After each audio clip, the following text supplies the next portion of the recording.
Hi, and welcome to CryptoBiography. I'm your host, Brandon Starr. This is episode 319 of CryptoBiography, and it's part 1 of The Vanishing. And here we go. I need your help. Peter Thomason looked at the possible client. He was about 50, thin hair, a little overweight. He was pale and clean-shaven with a collared shirt that nevertheless made him look shabby. He looked like he was born in a cubicle and would die there, too. He took all this in a fraction of a second. Well, with my wife. She's missing. Peter leaned back in his chair. Tell me everything. Well, we both work. When I got home, she wasn't there. I usually get home an hour after her. Her phone is in her purse in our house. What is she likely doing? Nothing. That's the problem. She's a big homebody. She doesn't really like going out in public when she can avoid it. She's shy. So she might be gardening, but I checked. Her car is in the garage. Her purse? In the usual place. They went over Thomason's fees and then headed for the man's house. The man, John Kirkman, and his wife, Diane, lived in a nice 2-story house in the suburbs. It was the kind of place where nothing ever really happened. Until it did. Peter thought it likely that Diane was going to show up any time. There was a reason that police didn't take missing person cases on the first day, as in fact they hadn't taken John's. He walked up to John and Diane's front door, where John was already waiting. Peter was wondering if they would open up the front door and find Diane there, but sure enough, she was gone. So, are you sure she got home? Peter asked. We didn't text, but she was at work, and her car is now here, John replied. He unlocked the door for Peter, and they went inside. This is what scared me the most, he said as he led Peter to the kitchen. When he got there, he could immediately see what John meant. The kitchen was mostly clean and tidy, except one part of the counter, where a cup was set on the counter. And right where someone would be if they had just set down that cup, in a loose pile on the floor, was some clothing in pastel colors. Her robe, John said, pointing at the pile. It was the main article, but there was also some pajamas and slippers underneath. Peter didn't touch them, but did look at them.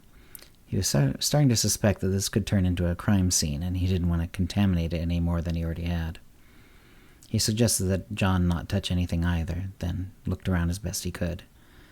But there was nothing. Nothing else seemed strange or out of the ordinary.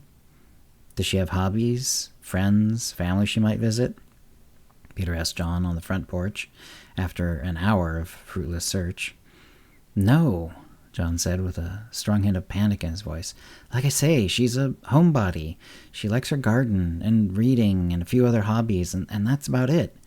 She doesn't just leave, and especially not with her car, her purse, or, he gestured toward the pile, her clothes.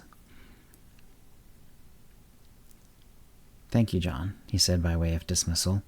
He wanted some time to figure out what the real story might be. Fortunately, John took the hint, saying, If you need anything, let me know. Peter spent some time going over the house and through the contents of Diane's purse, but did not come to any conclusions. There wasn't a hint of any reason for the woman to have suddenly left. She even had a very small family, which he quickly ruled out as a reason for her to suddenly leave as well, since they lived halfway across the country. He went back into the kitchen. Something was strange about the top pile of clothing, other than, of course, everything.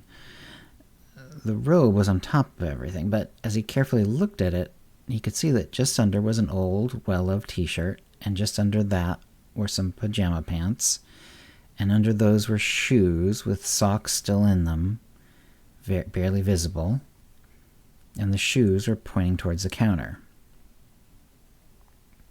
It was as though the woman had vanished into thin air, leaving her clothes behind to crumple on the floor.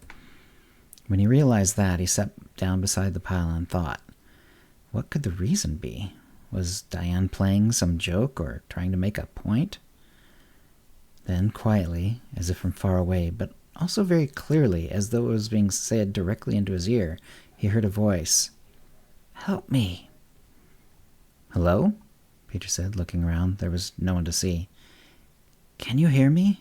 The voice asked. It seemed to be a woman's voice, so Peter ventured a guess. Are you Diane? Yes, the voice said, clearly excited, yet still having that strange combination of distant and close by. Something happened to me today. That's right, Peter said. You seem to have disappeared, and I'm investigating. Can you help me? The voice asked. I don't know. How did you disappear? I was just going to make a cup of tea, and then suddenly I felt strange. Then I just wasn't in my clothes.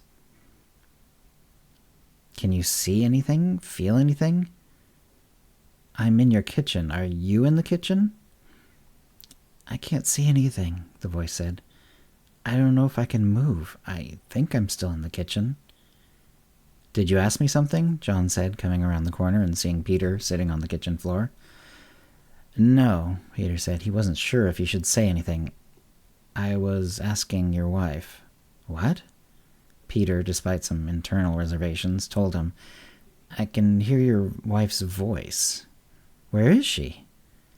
I don't know. She doesn't know. She can't see anything, but she can hear me.